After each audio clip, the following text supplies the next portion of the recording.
guys, what's going on? Welcome back to the channel, and much appreciated you guys taking a little time out of the day to watch the video as usual. And actually just heading back from Stockton Lake right now. Been up there today working more on our promotional video for the jig that I'm coming out for Baitworks tackle store and online. Actually this jig's going to be available all over the country. We're going to start selling it through Baitworks. I can tell you a little bit about it. It's going to be called the Blockett's Old School Jig.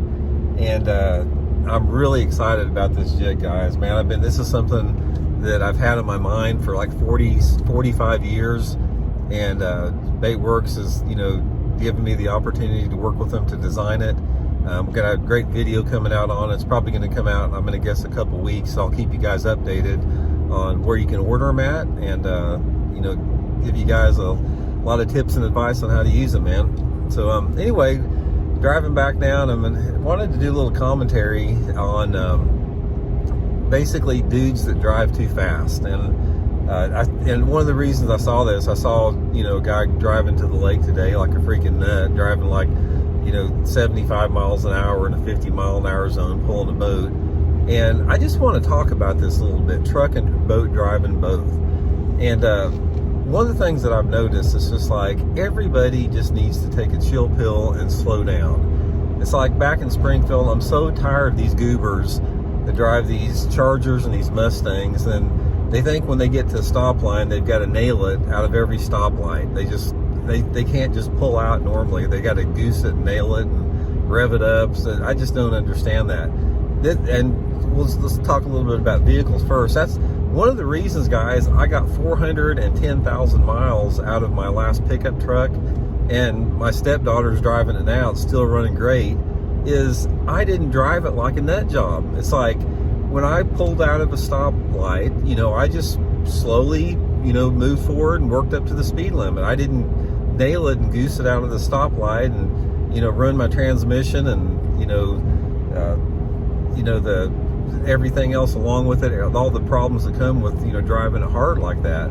I just drove at the speed limit, I accelerated slow, braked slow, just took care of it. And one of the things I've noticed is bass fishermen in general, they think that they've got to go balls to the wall all the time driving trucks and boats, particularly the younger dudes out there. I think that just comes with a little bit too much testosterone in the system, that there's a lot of advantages to slowing down.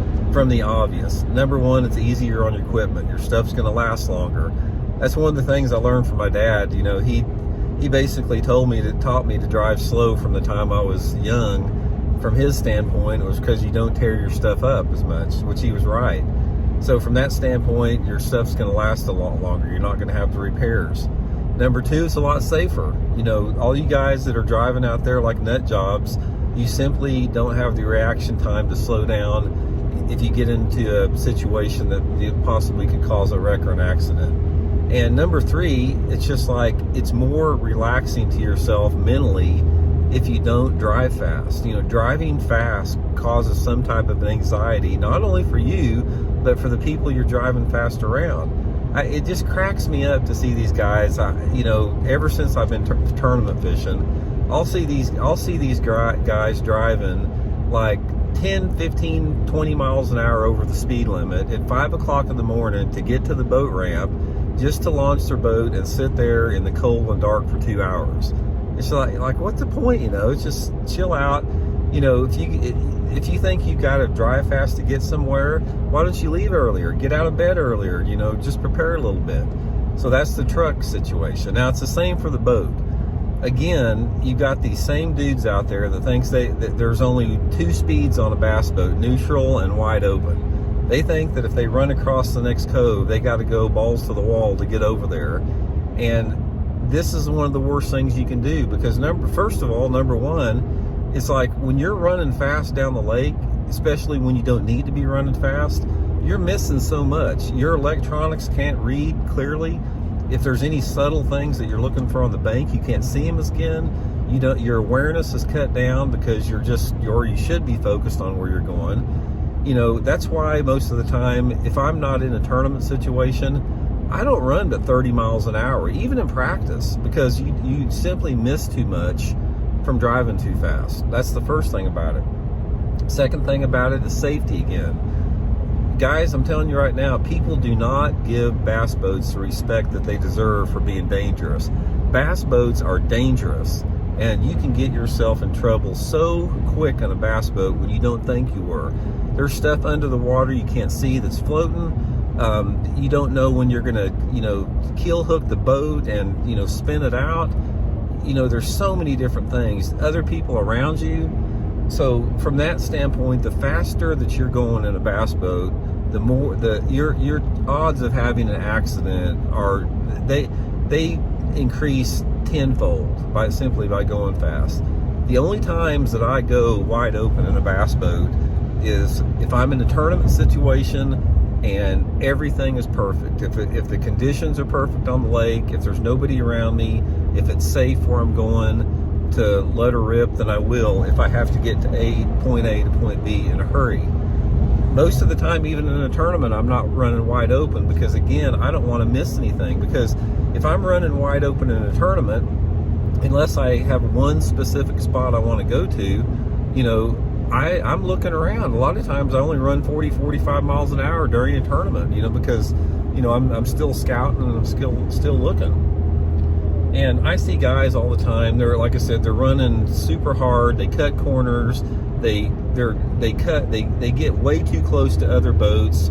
They don't follow the rules of the road. They cut in between the bank and the boat when it's too close. And again, a lot of this is just the fact there's a lot of guys out there. It's a combination of things. Number one, it's inexperience. A lot of guys just don't know any better. Other times, I think it's just being young and dumb, too much testosterone in the system, a little bit too much ego. And then sometimes guys are just oblivious to the fact. But most of the, guys like that's been around for a long time, that, like the Cluns and the Browers and, guys like Guido Hibden, I mean, you don't see them running like they used to when they were younger. You just sort of learn. And finally, your back. I can promise you guys, if you guys run balls to the wall hard all the time for years on end, you're going to have back and neck problems. I mean, you look at guys like Tommy Biffle that have, run hard their whole careers. I mean, Tommy has a lot of back and neck problems now. A lot of guys do that are known for running fast, and that's one reason I've avoided, even though I fished professionally for 35 years, is, I've tried to take my time in the water, not pound myself in that rough water. So anyway, guys, just a quick video. You guys need to slow down out there. There's no reason to be running hard, no reason to be running fast. It's hard on your equipment, it's hard on yourself, it's dangerous to yourself, dangerous to people in the boat you have. Just take a chill pill and slow it down a little bit, and you'll be a lot better off in the long run, I can assure you guys. So we'll talk to y'all later.